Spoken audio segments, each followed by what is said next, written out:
Song of Horror is a survival horror game by Protocol Games that was conceived in 2015 as a failed Kickstarter campaign. In spite of that, the team pressed on and released the first 3 episodes of what would become a solid specimen of the genre in 2019, and boy am I glad they didn't give up. The complete edition is available on Steam for $29.99, which is a pretty fair price for the quality of the experience that you get. Despite a few, in my opinion, glaring issues, this game is definitely worth the price and a playthrough.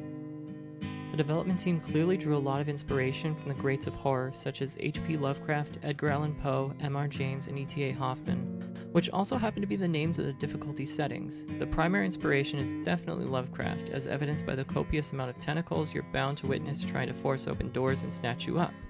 The game has a surprisingly large cast of playable characters for a survival horror game, 10 in all. I understand that they are all connected to one another in some way, shape, or form, but the sheer size of the cast spread things a bit too thin for my liking. They also have unique stats that supposedly affect things such as how likely the presence is to detect you moving about the environment, but, and this just might be because I generally don't like people, I found it hard to give a damn about all of them, though I appreciated their overall utility as warm bodies willing to be extra lives in the fight to stave off permadeath. Because that's a thing in this game, yeah. On any difficulty besides the easiest one, if you lose all your characters for a given episode, you gotta go back to square one. And with a fairly punishing AI on the second highest difficulty, I endured more than what I would have considered a fair helping of frustration. The AI itself was a pretty cool idea and well executed, but it had a limited amount of tricks in its bag, which made for repetitive and frustrating QuickTime events, though I did appreciate that new tricks were introduced in each episode. On top of that, you were simultaneously encouraged to take risks and explore questionable things that could either get you necessary items or get you killed. And again, with a limited amount of characters per episode to use as meat shields between you and square one, the devs were pretty cheeky to request you to take so many chances. So let's start with what didn't work for me. For starters, if the Edgar Allan Poe difficulty is meant to be the normal difficulty experience for which the game was designed, the AI was just way too unforgiving, and I'm willing to admit that I had some dumb moments, like maybe don't try to go through a soundproof door when listening to what's going on the other side of the door is one of your main defensive tactics. Yeah, that one was on me.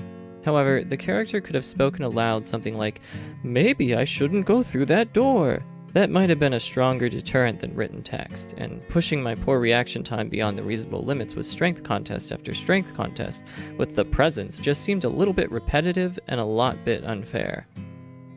My second complaint is just Daniel Neuer. All of him. I want to say his characterization is just low-hanging fruit, but that would be inaccurate. His characterization is the rotting fruit that has already fallen off the lowest hanging branches.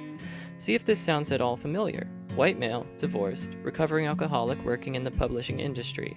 And none of these things are bad choices in and of themselves, but none of them were justified. They were just there, and if you're going to use worn out cliches, you have to justify their existence because they just don't do the work you think they do anymore. It was a cheap way to make a sympathetic character, and it did not work at all for me. In spite of the frustration of having to go back to square one, I also experienced a little thrill of pleasure every time I got to watch this bland crybaby die. Too far?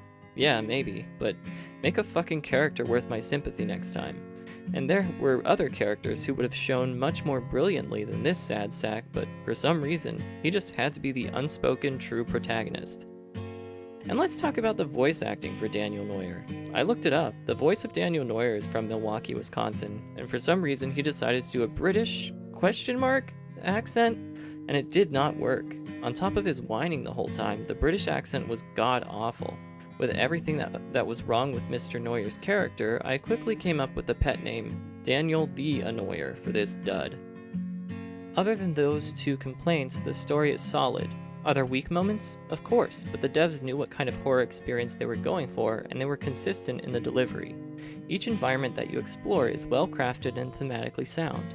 They are also all creepy in their presentation with the use of shadows, overall lack of light, sound effects, fixed camera angles, and the palpable threat of the presence behind every door and around every corner. I literally felt dread playing this game. The devs made me feel that. That's an incredible feat. And finally, just as a poetry nerd, there were some wonderful examples of poetry in this game that should absolutely be submitted for publication.